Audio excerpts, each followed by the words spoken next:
السلام علیکم ورحمۃ اللہ وبرکاتہ۔ میرے پیارے بچوں، کیا حال چال ہے؟ اللہ سبحانہ و تعالیٰ سے بہت ساری دعائیں ہیں اور بہت ہی مجھے پیار ہے آپ لوگوں سے اللہ سبحانہ و تعالیٰ کی خاطر۔ چلیے میرے پیارے بچوں، پہلے دعا پڑھتے ہیں اور پھر دیکھتے ہیں کہ آج ہم نے کیا پڑھنا ہے۔ رب اشرح لی صدری ویسر لی امری واحلل عقدۃ من لسانی یفقہوا قولی ربنا زدنا علما آمین۔ اچھا جی، پہلے جز میں سورۃ الفاتحہ ہے اور سورہ بقرہ کا کچھ حصہ ہے، ٹھیک ہے۔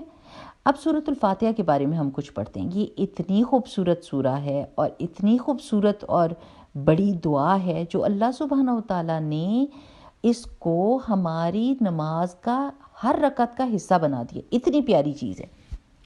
آپ سورۃ الفاتحہ کو قرآن کی سمری بھی کہہ سکتے ہیں، یعنی بالکل جاٹ پوائنٹس میں بتا دیا گیا ہے کہ قرآن کے بیچ میں کیا آئے گا۔ قرآن میں اس سورہ کی ایکسپلینیشن ہے، اس کو واضح کر کے بتایا ہوا ہے۔ سب سے پیارا حصہ اس سورہ کا پتہ کیا ہے؟ کہ اللہ سبحانہ و تعالیٰ نے اپنے آپ کے بارے میں ہم کو بتایا کہ اللہ سبحانہ و تعالیٰ بہت مہربان اور بار بار رحم کرنے والے ہیں۔ اللہ سبحانہ و تعالیٰ کی رحمت اور اللہ سبحانہ و تعالیٰ کا پیار تو ہم سوچ بھی نہیں سکتے۔ ہاں، کیسے ہم کو پتہ چلے کہ اللہ سبحانہ تعالیٰ ہم سے پیار کرتے ہیں؟ اللہ تعالیٰ نے ہمیں آنکھیں دی ہیں، کان دیے ہیں، زبان بولنے کے لیے دی ہے، ہمیں ایک ایسا جسم دیا جو بہت اچھے سے کام کر لیتا ہے، لیکن اس کی کوئی ہم نے پیسے تو نہیں ادا کیے۔ انہوں نے اس دنیا کو، سب دنیا کو پیدا کیا اور ہر وہ چیز ہم کو دے دی جو ہمیں زندہ رہنے کے لیے چاہیے تھی۔ اللہ سبحانہ و تعالیٰ نے چاند بنایا، سورج بنایا، ستارے بنائے، لیکن ان سب چیزوں کو کیا کہا؟ انسانوں کو سرو کرو، انسانوں کا مدد کرو۔ اب آپ دیکھیں کہ سورج اور چاند کتنی بڑی چیزیں ہیں، ان کو ہم تو نہیں کنٹرول کر سکتے۔ اللہ سبحانہ و تعالیٰ نے پھر بھی ان کو ہمیں سرو کرنے کے لیے، ہماری خدمت کے لیے بنایا ہے۔ سورج جو ہے وہ ہم کو روشنی دیتا ہے اور ہمیں گرمی دیتا ہے، اور چاند ہمیں ہماری تاریخیں بتا دیتا ہے اور مہینوں کا حساب بتا دیتا ہے۔ کتنی مزے کی بات ہے۔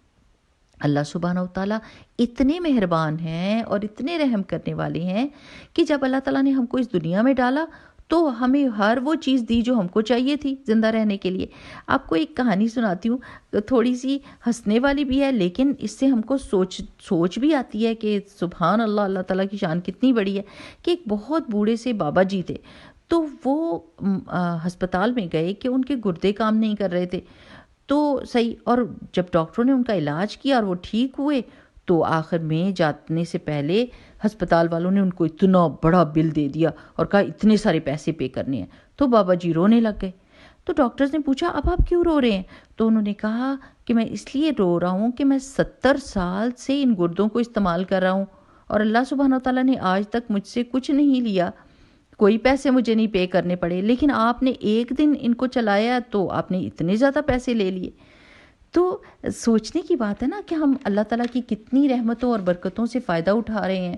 اس دنیا میں بہت سارے لوگ ہیں میرے پیارے بچوں، کوئی اللہ تعالیٰ کی بات مانتے ہیں، کوئی اللہ تعالیٰ کی بات نہیں مانتے، لیکن اللہ سبحانہ تعالیٰ پھر بھی ان کو وہ ساری چیزیں دیتا ہے جو ان کی زندگی کے لیے ضروری ہیں، اور ان کو وقت بھی دیتا ہے، مہلت بھی دیتا ہے کہ وہ اللہ تعالیٰ کی ہدایت کے مطابق صحیح راستے پر آ جائیں۔ اللہ سبحانہ تعالیٰ اتنا زیادہ ہم سے پیار کرتے ہیں کہ محمد رسول اللہ صلی اللہ علیہ وسلم نے بتایا کہ اللہ تعالیٰ نے فرمایا کہ اگر میرا بندہ بہت غلطیاں کرے اور پہاڑ جتنی غلطیاں بھی لے کر آ جائے تو میری رحمت کو اس سے بھی بڑا پائے گا۔ اللہ سبحانہ تعالیٰ معاف کر دیتے ہیں اور اللہ تعالیٰ اور بھی دیتے ہیں۔ سورۃ الفاتحہ میں ہم کو ایک اور چیز بھی پتہ چلتی ہے کہ اللہ تعالیٰ مالک ہیں قیامت کے دن کے۔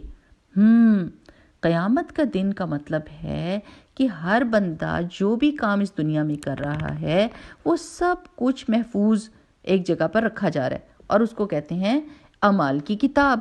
اس میں اس کا سارا ریکارڈ جا رہا ہے۔ اگر بندہ کوئی مسٹیک کرتا ہے، لیٹس سے آپ سے کوئی غلطی ہو گئی اور آپ نے سوری کہہ دی، اللہ تعالیٰ مجھے معاف کر دیں، تو اللہ سبحانہ تعالیٰ اس غلطی کو وہاں سے مٹا بھی دے گا، اس کو ڈھانپ بھی دے گا اور معاف کر دے گا۔ لیکن اگر کوئی بندہ بہت ہی برا ہے اور وہ غلطیوں پہ غلطی کرتا جاتا ہے اور معافی بھی نہیں مانگتا اور لوگوں کو تنگ کرتا ہے، تو ظاہر ہے میرے پیارے بچوں اس کو پھر اس کا رزلٹ تو ملے گا نا، تو وہ قیامت کا دن ہوگا جس دن اس کا رزلٹ ملے گا۔ اب کچھ بچے یہ کہتے ہیں کہ قیامت کا دن کیوں ہے، سب انسانوں کو جنت میں ڈال دینا چاہیے۔